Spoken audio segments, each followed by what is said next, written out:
Hey, it's Dr. Nate with another lecture for you. Today we are going to be talking about hegemony and heteronormativity, or as I like to call it, hegemony and all that jazz. We're still in Module 1. This is 1.2. So, what is hegemony? It is a concept that was coined by Antonio Gramsci, and his definition is the cultural, moral, and ideological leadership of a group over allied and subaltern groups. Now, he knows that society in and of itself is all about power, right? So we have these different type of overlapping spheres. A political sphere, which really deals with the political society, which rules through force, usually laws, police, military, those types of things. And the civil society, which rules through consent. And this might be the subaltern group, the group that is not in power, the group that kind of accepts the status quo, accepts things the way that they are. They may not know they're being oppressed, or they may know they're oppressed, but think that that's just the way things are and they have to keep things going. Gramsci saw civil society as the public sphere where trade unions and political parties gained concessions from the bourgeois state and the sphere in which ideas and beliefs were shaped. This bourgeois hegemony was reproduced in cultural life through the media, universities, and religious institutions to manufacture consent and legitimacy. A lot of times we use this metaphor to talk about hegemony about a group of workers who kind of just take the crumbs that fall to the table. Or they're given the crumbs and they really don't ask for a seat at the table because they think that that's just the way the class system works, that's just the way patriarchy works, that's just the way society is. And then we start looking a little bit deeper into how these groups can then start to resist and create a counter hegemonic society. But we'll get to that in just a minute. There's 5 concepts of hegemony: military, economic, political, institutional, and ideological. And they're kind of self-explanatory, right? Use of military and physical force to force people into acting a certain way, and in that process, having a group of people or an ideology rise to power. Economic, right? Some people have money, some people don't. You give them money or you provide them with things in order to rule over them. Political, the same way, right? What is the highest political ideology? Institutional, we also often have hierarchies, right, within our own schools, within the government. Who are the ruling classes? And then ideological, which is kind of where we will operate for most of the semester when we're thinking about the different types of ideas in terms of patriarchy, in terms of heteronormativity, in terms of misogyny and masculinity, right? But just know that we cannot separate all of these things from one another. Oftentimes, a lot of these different concepts of hegemony will overlap and affect one another. For ideology, we want to realize that the ruling ideas of any age are the ideas of the ruling class. Now, that may not be the class that has the most people, but the class that has the most power, right? And we'll get more into that in just a second. So, hegemony then embodies both the coercion of informal empire and the consent of democratic participation. Those that rule, right, and coerce, and those that kind of just consent and deal with it. And they're complicit and they encourage the hegemony and keep it going. It combines both the hard power of the military and economic empire with the soft power of democratic ideas and global institutions, which we have come to know as the media, right? The media is part of those global institutions as well. That could be any form of media. That could be newspapers, books, magazines, social media, television, films, and those types of content and characters and the way they're depicted and portrayed. Now, there's very different many definitions of hegemony that have come to be since the Marxist school and since Gramsci, and a lot of them underline this form of dominance of one group over another, and emphasizes that the control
right? Or maybe that's the way successful people do it. That's the way those powerful people do it. Then that's how we should do it itself. And when we think about ideologies, right, and specifically as it relates to sexual content, we can see that the media is a way that we can present ideas of who should have sex with one another, who should be in sexual relationships, and what is sex used for. And of course, those in power make those different types of decisions. So let's take a look at this picture right here. Tell me, what is this? If you said wife beater, then of course that is the most common answer. People usually look at this t-shirt and automatically say wife beater. But what it's really called, the original name of this t-shirt, is an A shirt. But in society, we have come to see this as a wife beater because of Marlon Brando, right here on the left corner of your screen. He first wore this in A Streetcar Named Desire in the 50s. And then of course, since then, it's kind of become this symbol of masculinity, a symbol of patriarchy, and a symbol of male dominance and violence. And we've kind of just come to accept it. And we see this shirt being used over and over again in different types of movies to be symbolic of male dominance, to be symbolic of masculinity and power. And because we as a society become complicit and keep using the term wife beater to name this shirt, then we are part of that complicit class. We're part of the class that is keeping the hegemony going with heteronormativity and patriarchy. So what I want you to do right now is kind of think about different things in which this shirt is being used. Of course, one of the most popular scenes of this shirt is Magic Mike, where he is dancing to Pony, wearing the wife beater. I won't show the video for you, but you know where to go to find it. So right now I want you to locate your own examples of dating violence or dominance being glorified in pop culture. This could be cultural hegemony that celebrates or normalizes violence against women. You can pause the video right now and kind of think about different movies you've seen, different television shows, streaming shows, and think about examples of this type of violence and how we're still using it and becoming complicit in society to be able to keep this hegemony going. We can even probably look for these types of things in musical lyrics as well. Okay, now that you've done that, I'm going to give you a couple examples here that I have found. As you can see, advertising is a big place where hegemony is being reinforced, where society is complicit in the sphere of the public sphere and letting the media determine what is idealized as sexual. And here you can see this Dolce & Gabbana ad, this cover of Vogue magazine are two pieces of advertising and media that kind of glorify the use of male dominance and brute force and violence as sexual, as a way to sell products. And we kind of accept it as something that is sexy. Down here on the left-hand corner is a scene from Grand Theft Auto 5, where we let different age groups of people play this video game and glorify raping women, having sex with them as prostitutes, and then being able to kill them, thus normalizing this violence. And then, of course, on the bottom right-hand corner, the infamous video where we look at the different types of women that are being glorified by Robin Thicke, and the way he sings about them being animalistic, choking them, talking about wanting them to be beaten and being dominated, because that's what women really, really want. So again, these are just a couple of examples in which how we as society, as consumers, as audience members, kind of become complicit and help hegemony be shaped and let it happen to us, right? We're passive types of consumers here. But we can fight back with a term called counter-hegemony. It's a resistance to power in the form of oppositional discourse and social movements that aim to confront deep-rooted ideologies. We can think about this maybe as white supremacy or heteronormativity, right? We think about the ways in which we can create content that is counter to hegemonic norms, right? Here's an example here for you. On the left, here is an ad from the 1950s. Show her it's a man's world, right? And we see the woman kneeling, bringing her husband breakfast in bed. But if we wanted to create a counter-hegemonic message, we would then switch the roles, right? And here you can see on the right, the counter-hegemonic message, show him it's a woman's world. And then the man is the one kneeling, bringing the woman breakfast in bed. One more example here using these ads from the 1950s. On the left, this is an ad by Hardee's. Women don't leave the kitchen. You see the woman here in the kitchen looking outside as dad is returning home from work, and the child is in dad's arms greeting him.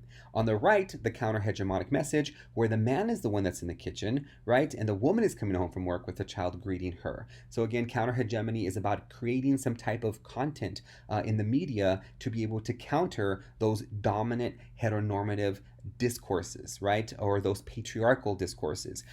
We can think of hegemony not just in those ideological terms, right? What has to do with gender or with sex, but also with sexual orientation, with religion, with ability and disability, with race, ethnicity, all these different things as well. Those are all counter hegemonic. And then, of course, usually these lead to bigger movements, and they're tied to these other types of social justice types of issues.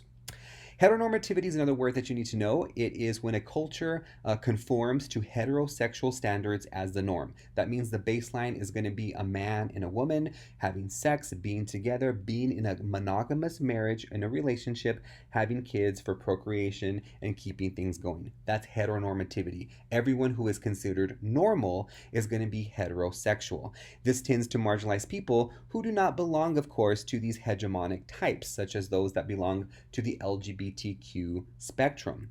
Homosexuals, which is kind of the clinical term that people usually use, I try to stay away from it, but for the purpose of this lecture, I did include it because it's part of the actual definition by Warner. Homosexuals, and others who refrain from conforming to standard norms about gender and sexuality. Now we usually just use the term LGBTQ, gay, lesbian, queer, bisexual, transgender, all these different types of identities that are along the LGBTQ spectrum. Another concept that we're going to be using throughout this semester, and something that's really, really important, is looking at intersectionality, which was coined by Kimberly Crenshaw back in 1989, and then her first paper was published in 1991 that really looked at intersectionality. This is an acknowledgement of oppressive institutions like racism, xenophobia, homophobia, ableism, and we're looking at all these different institutions and isms and how they're interconnected and they cannot be separated from one another. Now, Kimberly Crenshaw really talks about how these identity politics, as she puts it, really come to intersect and shape our overall identity and makes each person's experience qualitatively different from the other person's, right? So we can, in her, well, let me tell you about Kimberly Crenshaw. She was a Black African American woman who was working in law, and she really saw how women who were Black were qualitatively different from other individuals, right? Because their ethnicity and race made them different, their gender made them different, and then their social economic status made them different. So all these different intersections have their own oppressions and opportunities, and they all intersect again to make one person's individual experiences qualitatively different from another. Now, she breaks it down into three different types of intersectionality: structural intersectionality, political, and representational. Now, the structural intersectionality is just the fact that we're all different from one another, right? There's these different types of races and genders and religions and socioeconomic statuses and abilities and disabilities that kind of shape our experiences all together. Political intersectionality talks mainly about competing political agendas. So let's say that we talk about the women's rights movement, right? And we have these different four waves, I think, right now so far that we have of the women's movement, right? And the first wave really looked at gender, but it predominantly really focused on white affluent women. The second wave of women's rights really started to come when we looked at including people who were of other different social economic statuses and also different races. But we were still leaving out lesbians and people who did not adhere to the heteronormative sexual orientations. And then the third wave really started to look at all these different things coming together. And right now, people say we're in the fourth wave of feminism or fourth wave of women's rights.